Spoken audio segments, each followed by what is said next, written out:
বন্ধুরা সকলকে রাধে রাধে। মাকে এত ফুল দিয়ে যায়, ফুল পুজো দিয়েও অনেকটা বেঁচে যায়। আমরা যে সারাদিন বাড়ি থাকি না, যেহেতু ডিউটি চলে যাই, বাড়িতে অনেকে এসে মায়ের পুজো দিয়ে যায়। মেন গেটটা খোলা থাকে, যেহেতু আমি আর আমার হাজব্যান্ড দুজনে ডিউটি বেরিয়ে যাই, শাশুড়ি মা বাড়িতে নেই।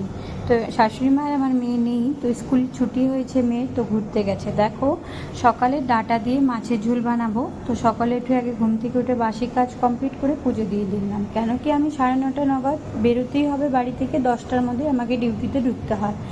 বাড়িঘরের অবস্থা ঠিক এমনটা থাকে, দাঁড়িয়ে দাঁড়িয়ে একটু চা খেয়ে নিলাম, কেন কি সকালে একটু চা না খেলে না ভালো লাগে না। এখন প্রায় 7:30টার মতো বাজে, হাজব্যান্ড উঠে গেছে জল আনতে, টাইম কলে জল একটু দূর আছে, তো ও নিয়ে আসে। আমার টিফিন সব রেডি করা হয়ে গেছে, এখন রেডি টেডি হয়ে প্রায় 9টায় যে দেখো বেরিয়ে পড়লাম মন্দিরে।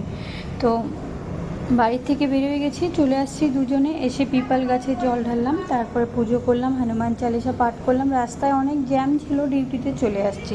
এসে একটুখানি চা খেয়ে নিলাম ব্যাগটা রেখে, চা আর হলো এটা হলো টিফিন লাঞ্চ টাইমে। দেখো সুন্দর ওই যে মাছের ঝোল বানিয়েছিলাম, ওটা দিয়েই খেয়ে নিচ্ছি। আজকে প্রায় সবাই একসাথে খাবার খেতে পারলাম না, কারণ কি সবাই বেরিয়ে গেছে।